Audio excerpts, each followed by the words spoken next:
You know, the Tri-Strike and the Long Strike are really awesome blasters, but I really wish that the Modulus line had a proper sniper rifle. What about... No. This, however...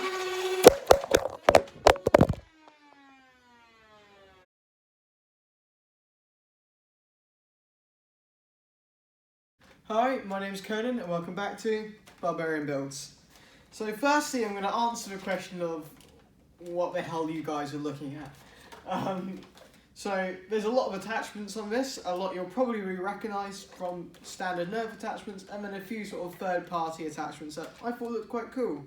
To give you a front to back kind of breakdown, just to help you understand what's going on here, we have a aftermarket kind of sniper-esque barrel extension, which is fitted onto kind of an aftermarket knockoff Modulus barrel extension. The fit was a bit tighter and the inner diameter of this barrel is a bit wider, so that's like just a bit nicer for performance. It's something I didn't want this to have ridiculous performance, but I wanted it to be a decent performer. It's a sniper rifle. I wanted to get some decent ranges out of it. Dart holder, which is actually Nerf. Centurion bipod, Nerf. Ultimate customizer pack torch, which is Nerf. I've just painted it with some details. Ultimate customizer rocket holder, Nerf. Scope, Nerf. Magazine holder, Nerf. Rocket launcher, Nerf. And then launching stock, Nerf. I have taken out the air seal in this and sort of refitted the seals in the stock and in here, just so you can get proper good airflow. You saw it did, for lack of a better term, yeet that rocket quite far, and I'm very, very satisfied. So the hallmark of this is I wanted to build myself kind of a fun, longer range weapon for more casual games. Like, the problem with Nerf is, obviously, it's not really a problem because you can completely understand why. They're not allowed to make really, really high-powered blasters. Hasbro very much markets Nerf towards children, and therefore they have the power limit, and they've stuck to that power limit, which is more than respectable in my opinion. Brands like Dart Zone are able to sort of target a sort of wider audience with higher FPS because they kind of market their blasters as like sporting equipment rather than children's toys. Hasbro very much go for the children's toy market, so they kind of stick at that sort of healthier FPS. In terms of FPS, what we're hitting with this bad boy, okay, I need to edit that out. Bad boy is not an okay term. No, I'm sorry. With this blaster, the FPS we're hitting is about sort of 120. I'm going to go pop up with a chrono for you guys in a minute, and all I did was wide it to a 2S lipo pack. I have done nothing else apart from that. And to be pretty honest, that's because I wanted a sniper-style blaster where everyone else is using stock. Because I think that then actually you do have that longer range capability. It is that person who can take, kind of like the 6-clip, kind of make the shots count. And if you load it up with waffle head darts or AccuStrike darts, it's actually really surprisingly accurate, which hopefully you'll see. I'll do a little firing demo. Hopefully you'll see that it's surprisingly accurate. And as I say, I really wanted this to be used in stock games where you can play a sniper role and hit a little bit further, hitting sort of 100, 120 FPS. You're going to be outgunning stock blasters. I thought it was be quite fun just to implement that. It's not high enough that it's not Caliburn levels, it's not Foam Knight levels. It's a safe FPS to be playing at. And overall, it was a really, really fun project. Firstly, let's take off all these attachments and have a look at the base blaster and do a chrono, and then we can slap them all back on and do a firing demo. So to give you a better look at this barrel, what I was talking about, this is a aftermarket part off of Amazon. It came also with a stock and a scope. The scope is almost an exact replica of the Modulus scope, the long range scope, and the stock is almost a replica of the Modulus stock, but actually sturdy. It's not going to bend on you. That was the biggest problem with Modulus stock, and we have them was the stock had rickets, which if you understand that joke, it's actually quite a dark joke, and I'm sorry. Definitely need some calcium and vitamin D. And that is a medical degree coming through, and I need to shut up. But what I was talking about with this barrel diameter is, as you can see, it is much larger than the diameter of a Nerf dart, which makes it perfect for actually a sniper build, because it's a long barrel that's aesthetically very pleasing but isn't actually going to affect your performance, which I thought was really cool. And this is the base blaster to talk about. So what is actually going on here is, because you can probably see a little silver button, and that's because rather than a rev switch, it's wired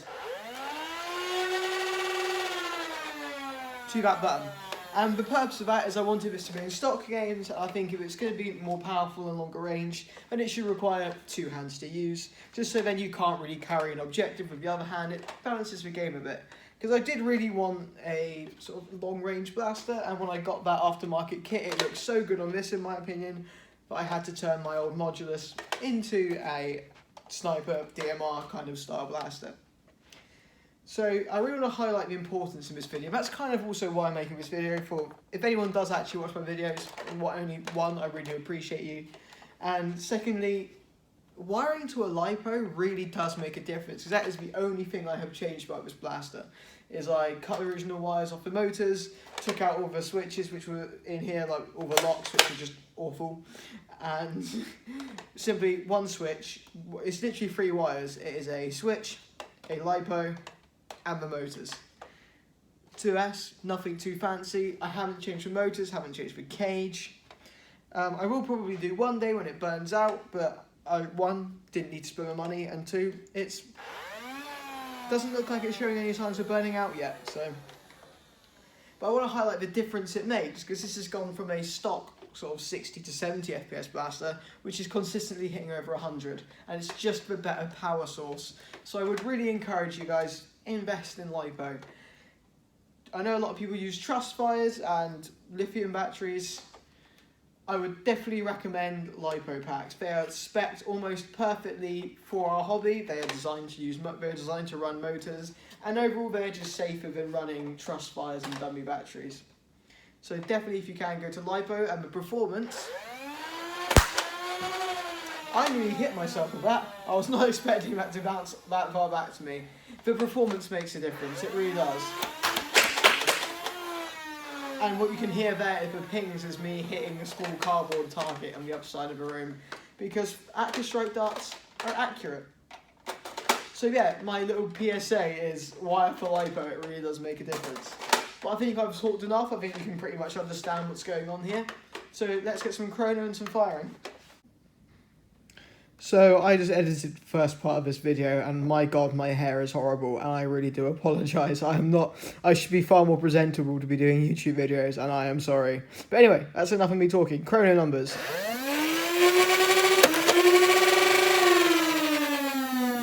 Well, ladies and gentlemen, let that be proof that chronographs are not always the most accurate things.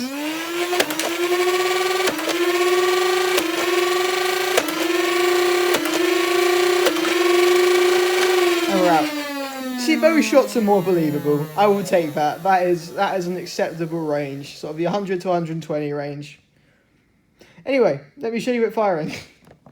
So this is going to be a few quick shots just to highlight sort of the speed and trajectory of the darts. We're going to see if we can get sort of consistent firing if I brace it still. I mean, it's going to be hilarious if I pipe this up so much and it doesn't fly straight. But yeah, we're going to hope it flies straight.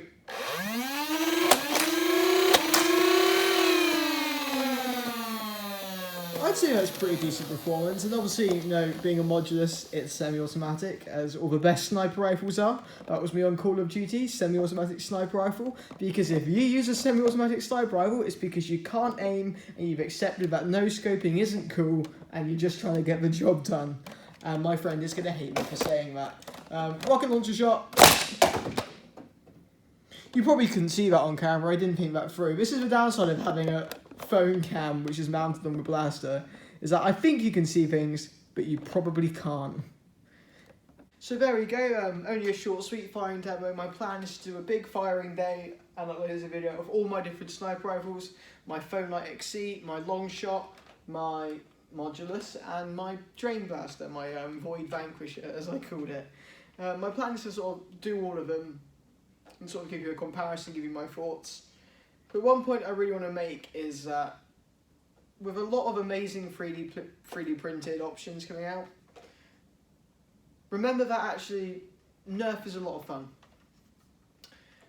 I'm getting really good performance, and I have all the modularity and fun. I put this in the title. This is my modular sniper system, and it is modular. It can be whatever I want it to be. I can add literally whatever attachments I want onto this if it's Nerf, and I think that's the beauty that a lot of people are losing and forgetting in our hobby. Elite 2.0 has a lot of rails, but no good attachments, so that's a bit sad.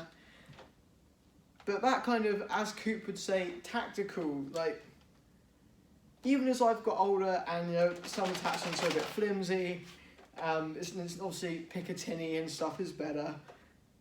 I just want to highlight the fun you can have with good old-fashioned Nerf attachments, and that was really what this project was. This was a bored afternoon where I thought, you know what, I've got all these cool Nerf attachments lying around, I want to do something fun with them. So I hope you enjoyed. Look out for a firing demo in the future. If you do like my videos, please subscribe and like, it really does help. I'm not going to claim to be an amazing YouTuber. I'm definitely not comfortable in front of a camera yet. As you can tell by the fact that I'm always trying to like move my hair and be like, how ugly do I look? But no, I really hope you enjoy my videos, and I say look out for that firing demo. That's going to be a really fun video where I'm just going to set up targets outside. I'm just going to chat about the blasters. You can laugh at me that I have really bad accuracy, but I've been Conan. I'll say until next time.